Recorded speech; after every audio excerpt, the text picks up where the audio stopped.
Basically आजकल जो youth के अंदर जो प्रॉब्लम है सर, जो मतलब मैं देखता हूँ और हमारे जो चैनल के जो सब्सक्राइबर्स हैं, जब उनके हमारे पास क्वेश्चंस आते हैं तो ये आता है कि मतलब पेशेंस उनके अंदर, एक तो उनके अंदर हार का बहुत डर है सर। मतलब उनको ये लगता है कि हमने ये इन्वेस्टमेंट कर दिया या हमने यहाँ पे पैसा लगाया तो कहीं वो डूब ना जाए, पहली चीज़। दूसरा, अगर उन्होंने वो इन्वेस्टमेंट कर दिया उसके बाद रिटर्न की उनको बहुत जल्दी होती है कि आज हमने पैसा लगाया, ओवरनाइट हमारे पास उसका डबल हो जाए, 4 गुना हो जाए, 5 गुना हो जाए।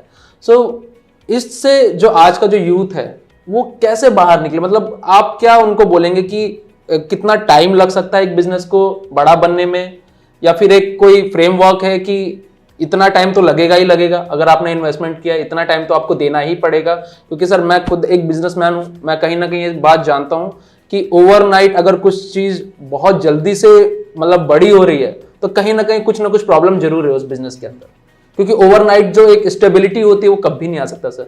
तो मतलब मैं बस यही आपसे पूछना चाह रहा था कि क्या मैसेज होगा आपको उन यूथ के लिए जो ओवरनाइट बड़ा कुछ करना चाहते हैं, और वो पेशेंस को अपने किस तरीके से बढ़ाए, कैसे वो अपना जो हरी है उनके अंदर उसको कम करे? वो एक्चुअली क्या है कि हर काम का एक प्रोसेस है ना। आपने अगर स्कूल एजुकेशन करनी है तो वो 16, 17, 18 साल लगते हैं तो लगेंगे ही लगेंगे, बिल्कुल सर, है ना। उससे पहले आप नहीं 12th करके नहीं निकल सकते। आपको अगर ग्रेजुएशन करनी है, नॉर्मल ग्रेजुएशन करनी है, बीएससी, बीकॉम, बीए, तो 3 साल लगेंगे तो लगेंगे, उससे पहले डिग्री नहीं मिलेगी। आपको अगर मेडिकल की पढ़ाई करनी है तो 5-6 साल लगेंगे। तो बेसिकली आप पूरी लाइफ रिस्क से भरी होती है। बिल्कुल। आप एजुकेशन में जाते हैं, हर पेरेंट अपने बच्चों को अच्छी एजुकेशन देना चाहता है, तो उस एजुकेशन के पीछे वो 20 साल हर इंसान अपना गंवा रहा है। एवरेज जो एक बच्चा है वो कम से कम 20, 21 साल, 22 साल अपनी एजुकेशन पे लगाता है, उसके बाद भी कोई श्योरिटी नहीं होती। जब आप 20-21 साल पढ़ाई पे लगा सकते हैं तो 2-3 साल आपको इस बिजनेस को देने पड़ेंगे। कोई भी बिजनेस ओवरनाइट नहीं बनता, राइट, है ना। आपकी स्ट्रेटेजीज बहुत ही स्ट्रांग होनी चाहिए, आपकी मार्केट अंडरस्टैंडिंग बहुत स्ट्रांग होनी चाहिए, आपका जो होमवर्क है बहुत ही प्लान्ड और बहुत ही अच्छा होना चाहिए। सर मैं थोड़ा सा आपको मैं रोकूंगा। मतलब जो आपने अभी एक बात की कि मार्केट को समझना आना चाहिए, तो मतलब कितना टाइम लग सकता है एक नए एंटरप्रेन्योर को मार्केट को समझने के लिए? क्योंकि ये जो स्किल है सर, ये आपको किसी भी एजुकेशन सिस्टम में नहीं पढ़ाई जाती। वहाँ पे आपको जो नॉलेज दी जाती है वो सिर्फ और सिर्फ किताबों की नॉलेज होती है। तो मार्केट को समझने में, क्योंकि मुझे आज भी सर मतलब मैं नहीं समझ पाता, कभी कभी ऐसा होता है कि मेरे ही अपने क्लाइंट से मैं नहीं समझ पाता, तो कितना टाइम एक युवा को लग सकता है मार्केट को समझने के लिए? क्योंकि वो समझ आना सर बहुत जरूरी है अगर उसको बिजनेस करना है तो। देखिए, मार्केट समझने के लिए मैं सबसे पहले कहूँगा, जो भी बच्चा या जो भी यूथ आ रहा है एंटरप्रेन्योरशिप के रास्ते पर, उसको पहले अपना बिजनेस लाइन डिसाइड करनी होगी। किस इंडस्ट्री में जाना चाहता है वो, सर्विस सेक्टर में जाना चाहता है या प्रोडक्ट सेल में जाना चाहता है या मैन्युफैक्चरिंग में जाना चाहता है ना। तो पहले उसको before the launching of his business he should understand the market. मतलब आप ये कह रहे हैं कि क्लैरिटी होना बहुत जरूरी है। आप कहाँ मतलब उसका जो इनपुट है वो सही जगह पे जा रहा है या नहीं जा रहा। I tell you, when I decided to launch Sanford, तो मैंने लगभग 2 साल तक स्टडी किया कि बाकी जो ब्रांड है, एस्टेब्लिश ब्रांड, वो क्या कर रहे हैं, उनका कंटेंट क्या है, वो बच्चों पे क्या एक्टिविटीज़ करके बच्चों की स्किल्स डेवलप कर रहे हैं, पेरेंट्स के साथ क्या उनका अंडरस्टैंडिंग होती है, कैसे एसोसिएशन रहती है पेरेंट्स के साथ में, पूरे साल 12 महीने के 12 महीने हर महीने क्या क्या, किस महीने में क्या क्या एक्टिविटीज़ कर रहे हैं। तो I had data, I had collected data before launching Sanford. उसके बाद मैं क्या डिफरेंट कर सकता हूँ? अगर देखिए बाकी लोग प्ले स्कूल चला रहे हैं, मैं भी उसी तरह से प्ले स्कूल चला रहा हूँ, तो लोग मेरे पास क्यों आएंगे? एस्टेब्लिश ब्रांड के पास जाएंगे। राइट सर, है ना। लेकिन मैं कुछ डिफरेंट लेकर आया हूँ। जैसे मैंने कहा कि मैं टेक्नोलॉजी लेकर आया, हम लोगों ने रोल प्ले मॉडल्स बहुत डिज़ाइन किए थे। जो 10 साल की जो हमारी जर्नी थी बिफोर लॉन्चिंग सैनफोर्ड, वो सब में जो हमने कुछ चीज़ें बच्चों की नीड के अकॉर्डिंग हम लोगों ने टाइम पर बनानी शुरू की, जो बाकी स्कूलों में नहीं थी। तो आप लोगों को कुछ यूनिक लेकर आना पड़ेगा। और क्या होता है कि स्ट्रेटेजीज तो हमेशा चेंज करनी पड़ेगी। Right sir. आज हम लोगों को 13 साल पूरे हो गए दिसंबर में। This is 14th successful year running of the Sanford. Congratulation sir. तो थैंक यू सो मच। 14 साल चल रहे हैं हम लोगों को, हर साल हमें स्ट्रेटेजी चेंज करनी पड़ती है। तो कोई भी एक स्टैंडर्ड स्ट्रेटेजी नहीं हो सकती, और हर बिजनेस के हिसाब से स्ट्रेटेजी होती है। अभी प्रोडक्ट सेल की बात करते हैं, सपोज करो कोई भी ग्रॉसरी शॉप है, अभी जैसे इंस्टामार्ट, उसने 10 मिनट्स डिलीवरी रख दी। हाँ राइट सर। है ना, वो 10 में नहीं आता, 10-15 मिनट्स में आ जाता है, पर 15 मिनट्स में तो आप जाके भी नहीं ला पाते सर। तो आपको कैसे मार्केट को पकड़ना है, कैसे कंज्यूमर के माइंड सेट को हिट करना है, तो ये बहुत इंपॉर्टेंट है। तो किसी को भी सक्सेसफुल होने के लिए एक तो प्री लॉन्च प्लानिंग करनी पड़ेगी, प्री लॉन्च स्टडी करनी पड़ेगी मार्केट की, और उसके बाद पोस्ट लॉन्च आपको ग्रेजुअली टाइम पर अपनी मार्केट नीड के हिसाब से, मार्केट में आप स्ट्रेटेजी जो लेकर आ रहे हैं, ऐसा तो नहीं है कि बाकी लोग शांति से बैठे होंगे। बिल्कुल सर। वो भी अपने स्ट्रेटेजीज को चेंज करते रहेंगे। तो अगर ये डिपेंड करता है कि आप कितना प्रोएक्टिव हो। कुछ कंपटीशन आपको हिट कर जाए, उसके बाद आप एक्शन ले रहे हो, तब तो मुश्किल है, तब तो नुकसान होगा ही। बिल्कुल है ना। बट आपका जो अप्रोच है वो प्रोएक्टिव अप्रोच होनी चाहिए। मेरे केस में मैं यही करता हूं, मैं कभी भी मार्केट स्टडी नहीं करता, मैं कंपटीशन स्टडी नहीं करता। ये भी एक मैं लेसन देना चाहूँगा यंग एंटरप्रेन्योर्स को, जो भी यूथ आना चाहता है। You should learn from your on mistake first. आपको मार्केट स्टडी तो करनी चाहिए, लेकिन आपको अपनी गलतियों से, अपने मॉडल से, आपने जो स्ट्रेटेजीज पहले की थी, अभी उनमें क्या फ्लॉ रह गए और बेहतर कैसे कर सकते थे, तो आपको हर बार अपनी स्ट्रेटेजीज को रिफाइन करने की आवश्यकता है। मैं वही करता आया हूं पिछले 14 साल से, और वो वर्केबल है। I am successful doing all these things. Okay, so sir अभी ना थोड़ा सा हटते हैं यहाँ से और फैमिली पे आते हैं सर। जैसा मैं जानता हूँ कविता मैम का भी बहुत बड़ा रोल रहा है, मतलब इस ब्रांड को ऊपर तक लेके जाने में, और मैं हमेशा देखता हूँ आप लोगों का जो एक कनेक्शन है। अभी जब मैं आपको इनवाइट भी करने गया था, आप दोनों लोग साथ में चाय और बिस्किट चल रहा था सर, तो ये जो कनेक्शन है एज एन सेम बिजनेस में रह के बहुत कम देखने को मिलता है कि जो कपल्स हैं वो मिसअंडरस्टैंडिंग्स बहुत कम है आप लोगों के बीच में, ऐसा मैंने फील किया। तो उनका क्या रोल है, और अब सेकंड जनरेशन आपका जो आपने एक बिजनेस जो बनाया, जैसे स्नेहा और अभिषेक जो आपके बच्चे हैं, वो किस तरीके से इसको टैकल कर रहे हैं, और आपको क्या लगता है कि वो आने वाले समय में इसको कहाँ तक लेकर जाएंगे सैनफोर्ड को? देखिए, कविता मैडम तो मेरी बॉस हैं, because she is the person who started preschool. चाहे हम लोगों ने शुरू किया, हम लोगों ने हेल्प की, but she is the person who established. मैंने उनको देखा है, कविता मैम को जब भी मैं उनसे मिला, उनसे मिलकर मुझे कभी भी ऐसा फील नहीं हुआ कि मैं किसी ऐसे लेडी से बात कर रहा हूँ जो एक बहुत अच्छे लेवल पे, क्योंकि कहीं ना कहीं एक एटीट्यूड सर, मतलब आप में भी नहीं है, वो मैम में भी नहीं है, बट जब थोड़ा सा कोई भी आदमी थोड़ा सा एक लेवल पे जाता है ना, तो वो चीज़ दिखने लगती है। बट ये चीज़ बहुत अच्छी है, और आप में भी है सेम चीज़, और वो मैम में भी है कि वो चीज़ नहीं दिखती। अभी लास्ट टाइम भी जब मैं आपसे मिलने आया था, तो कविता मैम मेरे से बड़े अच्छे से बात कर रही थी, आप फोन पे थे और वो मेरे से डिस्कस कर रही थी क्या क्या कर रहे हो नवीन, कैसे चल रहा है। सो कविता मैम का क्या है सर रोल? आप देखो, पहली बात तो आपने एटीट्यूड बोला, हमारे अंदर बहुत एटीट्यूड है, पर पॉजिटिव एटीट्यूड, राइट। तो पॉजिटिव एटीट्यूड होना बहुत जरूरी है, but it should be positive. आपको किसी की कोई बात अच्छी लग रही है, खराब लग रही है, या आपको किसी को मना भी करना है, मैं अगर नवीन आपको मना भी करता, तो ऐसे मना करता तो आपको बुरा भी नहीं लगता, राइट सर, है ना। तो आपका एटीट्यूड पॉजिटिव होना बहुत जरूरी है, एटीट्यूड होना बहुत जरूरी है, सेल्फ रेस्पेक्ट होना बहुत जरूरी है। और कविता मैम का तो ये उन्हीं की देन है। ये जो प्रोफेशन है, मैं तो कंप्यूटर इंडस्ट्री से था, है ना, चाहे मैंने बचपन से सोचना शुरू किया, पर वो उनको खुलवाया पहला स्कूल।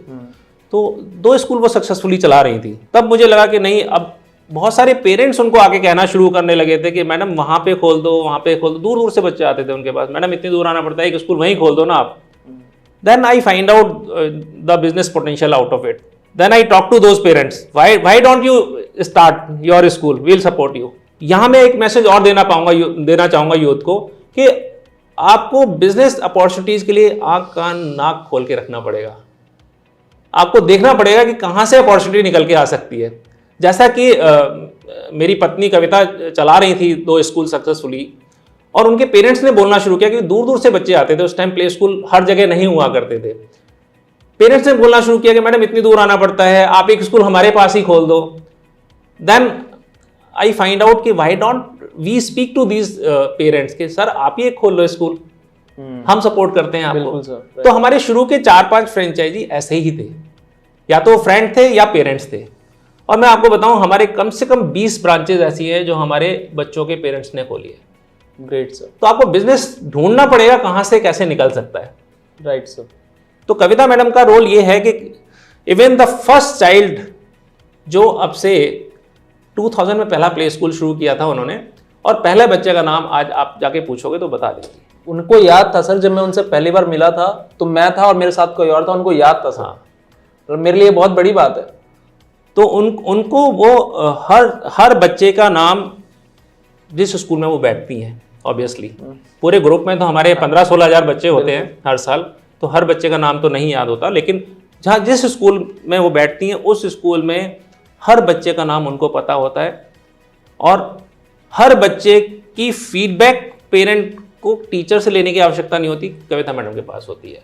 तो ये इन्वॉल्वमेंट, अगेन मैं यूथ को कहना चाहूंगा कि आपका अपने बिजनेस में इन्वॉल्वमेंट इस लेवल का होना चाहिए कि आपको अपनी अच्छाइयाँ, अपनी बुराइयाँ, कस्टमर की नीड और उसको कैसे आप कैटर करेंगे। हर तरह के कस्टमर मिलेंगे, ऐसा कस्टमर भी मिलेगा जो आपके काम को अप्रिशिएट करेगा, और ऐसा भी मिलेगा जो आप कितना भी अच्छा काम करें उसमें कमियां ढूंढेगा। बिल्कुल। तो you need not to be worried about it, ये ह्यूमन नेचर है। आपको हमेशा ये ध्यान रखना पड़ेगा कि कैसे कस्टमर के साथ बिहेव करना है। You need to be always polite, चाहे घर पे जाके आप अकेले में गाली दे लें उसको, लेकिन customer is always God for the business honours. तो सर अभी फर्स्ट जनरेशन आप बहुत अच्छे से, आपने और मैम ने, कविता मैम ने इस बिजनेस को चलाया। अभी स्नेहा एंड अभिषेक जो आपके बच्चे हैं, क्या पोटेंशियल नज़र आता है आपको? क्योंकि मैं जब आपके वीडियोस भी देखता हूँ तो वो हर जगह अवेलेबल होते हैं। मतलब मैंने उनको माइक पे एंकरिंग करते हुए भी देखा है। मेरी बच्ची खुद सैनफोर्ड में पढ़ी है, सेक्टर 4 में जो वैशाली में है, हर्ष सर के यहाँ। वहाँ पे एक प्रोग्राम हुआ था, वहाँ पे भी मैंने देखा, मतलब एनर्जी लेवल बहुत अच्छा, अभिषेक सर का भी और स्नेहा का भी। सो आपको क्या विजन नज़र आता है सर उनके अंदर? नवीन, होता क्या है कि नॉर्मली जो मैंने देखा है कि most of the children don't want to continue their parents profession. ये यहाँ मैं मैसेज देना चाहूँगा कि मैं ये बताना चाहता हूँ कि बहुत सारे बच्चे, 99% बच्चे आज के अपने पेरेंट्स के बिजनेस को टेक ओवर नहीं करना चाहते हैं। उन्हें लगता है कि शायद वो कुछ और बड़ा कर सकते हैं और अच्छा कर सकते हैं, और ऐसा सोचने में कोई बुराई भी नहीं है। लेकिन प्रॉब्लम कहाँ आती है, क्यों नहीं करना चाहते हैं, ये मैं बताना चाहता हूँ। क्योंकि ज़्यादातर पेरेंट्स अपने घर में अपने बिजनेस की प्रॉब्लम्स ही बताते हैं, वो उसकी अच्छाइयाँ नहीं बताते। हमारे घर में आप कभी भी आओगे, हम पूरी फैमिली भी जब बैठे होते हैं तो हम यही डिस्कस कर रहे होते हैं, वहाँ ये अच्छा हुआ, वहाँ ये अच्छा हुआ। हमारे वो पेरेंट, हमारे बहुत सारे पेरेंट्स ऐसे हैं जो आपको रोज़ टीवी पे नज़र आते होंगे। बहुत सारे न्यूज़ एंकर्स के बच्चे हमारे स्कूलों में पढ़े हैं, कुछ टीवी कलाकार के बच्चे हमारे स्कूल्स में पढ़े हैं, आरजेस के बच्चे हमारे स्कूल्स में पढ़े हैं। तो ऐसे बहुत सारे हैं। तो आपको मोटिवेशन ढूंढना है, अपने बच्चों को मोटिवेट करने के लिए आपको क्या बताना जरूरी है। तो ये बच्चों की गलती नहीं होती कि वो अपने पेरेंट्स के प्रोफेशन को अडॉप्ट नहीं करना चाहते, ये पेरेंट्स की गलती होती है। तो पहले तो ये आपने क्वेश्चन नहीं पूछा था, पर मुझे लगा कि ये बताना चाहिए। नहीं, बिल्कुल सर। तो एक तो ये है कि हमारे घर में कभी नेगेटिव बात नहीं होती है ना। हर बिजनेस की नेगेटिविटी पॉजिटिविटी होती है। Bring out the positivity out of it and discuss with your family members and the team also, है ना। उसके अलावा अब स्नेहा और अभिषेक हैं, जैसे Sneha started taking interest from the beginning itself. जब हमने सैनफोर्ड शुरू किया तब से उसका इंटरेस्ट रहना शुरू हो गया था। और अभिषेक को लगा कि now the brand has become so popular, तो अब इसको नेक्स्ट लेवल पे ले जाना है तो सबको मिलके काम करना पड़ेगा। तो नेक्स्ट लेवल पे लाने में कोई प्रॉब्लम नहीं हो रही। आप देखिए, पैंडेमिक जो गया 2 साल का, सबसे चैलेंजिंग था ये छोटे बच्चों के लिए। Right sir. All the preschools were shut down. सबसे पहले सब प्ले स्कूल बंद हुए and were allowed to reopen at the last. सारी इंडस्ट्रीज खुल गई, सारे बिजनेसेस शुरू हो गए, बड़े बच्चों को स्कूल आना अलाउ कर दिया, पर सबसे छोटे बच्चों को सबसे लास्ट में अलाउ किया। राइट। तो this was the most hit profession if you can say. उसके बावजूद भी सैनफोर्ड अगर वहीं खड़ा है जहां था बिफोर द पैंडेमिक, तो ये पूरी टीम का कमाल है। टीम में खाली मैं, कविता मैम, स्नेहा और अभिषेक नहीं आते, हमारी हेड ऑफिस की टीम, हमारे फ्रेंचाइज पार्टनर, हमारी ब्रांच हेड्स, हमारी teachers, everybody work so hard. तो हम actually Sanford is not a company, it's a family. आप कभी देखेंगे जब हमारे फ्रेंचाइज इवेंट्स होती हैं, फ्रेंचाइज मीट्स होती हैं, या हम वर्कशॉप्स रखते हैं ब्रांच हेड्स और टीचर्स के लिए, आप देखेंगे वहां पर हम भी उन्हीं के साथ बैठ के खा रहे होते हैं। हाँ, हम भी वही टी शर्ट पहने होते हैं जो बाकी टीम पहने होती है। तो basically we don't feel there is any difference between any employ और any, we don't treat them as employ. तो वो कल्चर स्नेहा और अभिषेक के ब्लड में शुरू से हम लोगों ने डाला। ओके। तो मुझे लगता है कि जो हमारे फ्रेंचाइज हैं या हमारी टीम है वो उतने ही कंफर्टेबल उनके साथ है जितने कंफर्टेबल वो मेरे और कविता मैम के साथ में थे। ओके। राठौर सर, एक बात मैं पूछना चाहूँगा आपसे कि मोटिवेट रहने के लिए आप क्या खाते हैं?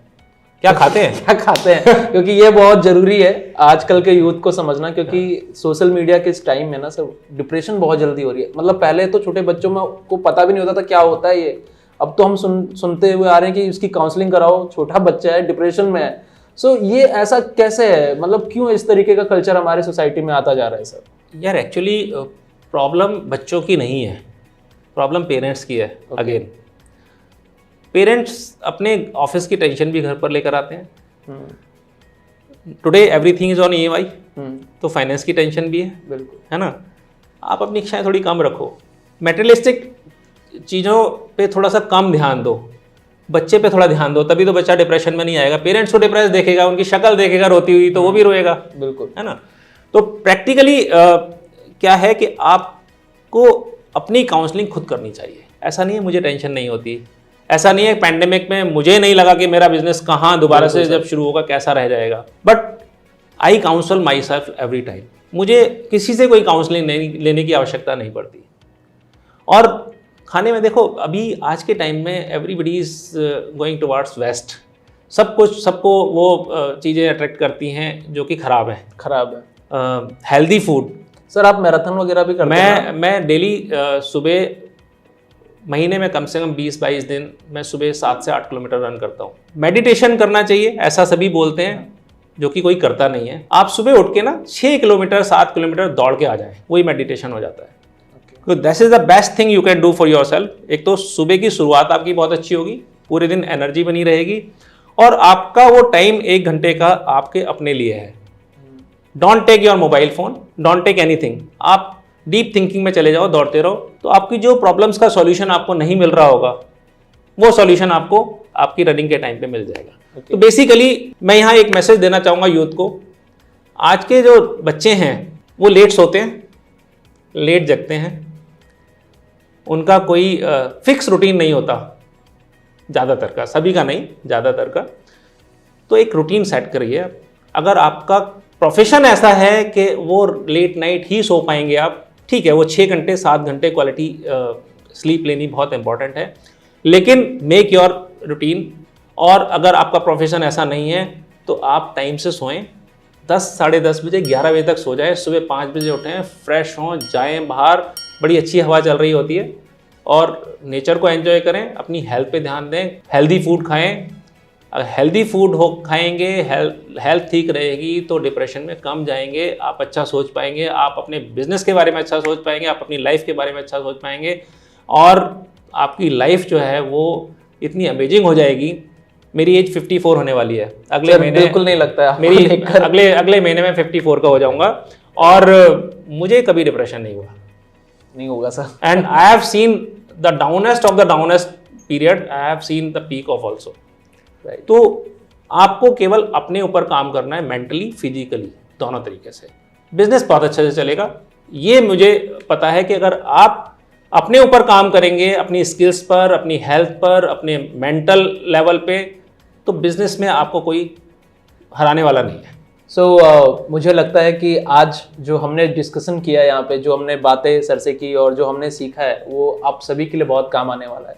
थैंक यू राठौर सर, आपने अपना इतना वैल्यूबल टाइम हमारे लिए निकाला, मतलब अनएक्सपेक्टेड था मेरे लिए, और आपसे इतनी अच्छी कन्वर्सेशन हुई, हर टॉपिक पे हमने बात करने की कोशिश की आपसे, और आपने जिस तरीके से हमें रिप्लाई किया, मुझे लगता है जो हमारा यूथ है उसको काफ़ी कुछ सीखने को मिलेगा हमारे इस पॉडकास्ट से। और कैसा लगा आपको ये पॉडकास्ट मुझे ज़रूर बताएं, कमेंट बॉक्स में मुझे लिख के बताएं कि आप और क्या चाहते हैं, क्योंकि अभी हमारा जो मोटो है, हमारे चैनल का मोटो है, वो यही है कि जो यूथ आज की डेट में कुछ करना चाहता है और फेलियर से डरता है, हम उसको कैसे उससे बाहर निकालें। आई होप आपको ये पॉडकास्ट मेरा अच्छा लगा होगा। वीडियो को एंड तक देखने के लिए दिल की गहराइयों से बहुत बहुत बहुत धन्यवाद। Thank you so much.